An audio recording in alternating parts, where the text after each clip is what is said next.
அவளை நோக்கி அஞ்சனம் பார்த்து, அப்படின்னா அஞ்சன மை போட்டு பார்த்து, அஞ்சனம் பார்த்துனா என்னது?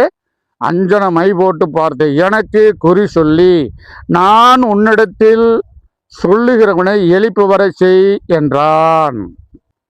15வது வசனம். நல்லா யோகம் பண்ணீங்க. நான் போய் சொல்ற மாதிரி நினைக்கக்கூடாது. உங்க வேதத்தில் வாசிக்கணும். 1 சாமுவேல் புஸ்தகம் 28ஆம் அதிகாரம் 15வது வசனத்தை நான் வாசிக்கிறேன்.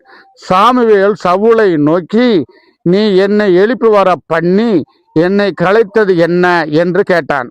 அதற்கு சவுல், நான் மிகவும் நெருக்கப்பட்டிருக்கிறேன்.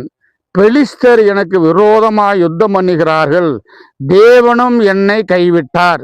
அவர் தீர்க்கதரிசிகளாவது சொப்பனக்காரர்களாவது எனக்கு மறு உத்தரவு அருளவில்லை.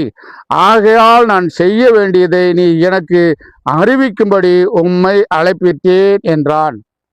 இப்ப இந்த மையில் இருக்கிற அந்த வெத்தலையில் போட்டிருக்கிற அந்த மையில வார சாமுவேல் கிட்ட கேட்குறான், இந்த மாதிரி யுத்தம் வந்திருக்கு, என் எதிரிகள் நிறைய இருக்கிறாங்க, அது என்ன செய்ய எனக்கு தெரியல.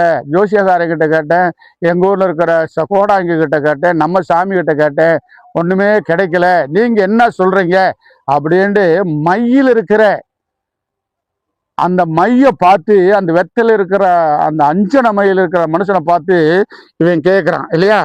அதுக்கு 16வது வசனம். அதற்கு சாமுவேல், கர்த்தர் உன்னை விலகி உனக்கு சத்துருவாய் இருக்கும்போது நீ என்னிடத்துல கேட்பான் என்ன? 19வது வசனம் நல்லா கேளு. கர்த்தர் உன்னுடைய ஜனமாகிய இஸ்ரவேலரையும் பெலிஸ்தையிலே ஒப்பு கொடுப்பார்.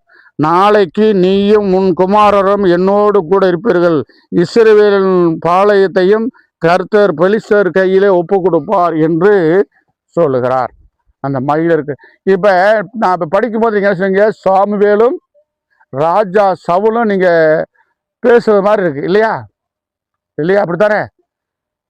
நம்ம தீர்க்கதரிசி சாமுவேல் அந்த பெரியவரும், ஆனா ராஜாவைய சவுல 2 பேரும் பேசுற மாதிரி இருக்கு இல்லையா? இப்ப பாருங்க, 3வது வசனத்தை வாசிக்கிறேன், கேளுங்களேன். சாமுவேல் இதற்கு முன்பே மரித்து போனான். இஸ்ரவேலர் எல்லோரும் அவனுக்கு தூக்கம் கொண்டாடி அவன் ஊராகிய சாமாவிலே அவனை அடக்கம் பண்ணினார்கள். சவுல் அஞ்சனம் பார்க்கிறவர்களையும் குறி சொல்லுவர்களையும் தேசத்தில் இராதபடிக்கு துரத்தி விட்டான். புரியுதுங்களா? 3வது வசனத்திலேயே அந்த பெரியவர் அந்த சாமுவேல் இறந்துடுறாரு. அதனால இப்ப 6 பேர் இருக்கும்போது நாளைக்கு நடக்கிறது என்னன்னு சொன்னாரு தீர்க்க தரிசனத்துல. ஆனா இப்ப சொல்றதுக்கு ஆள் இல்லை. ஆனா இப்ப செத்த சாமுவேல் கிட்ட மை போட்டு அஞ்சன மையில பாக்குறான்.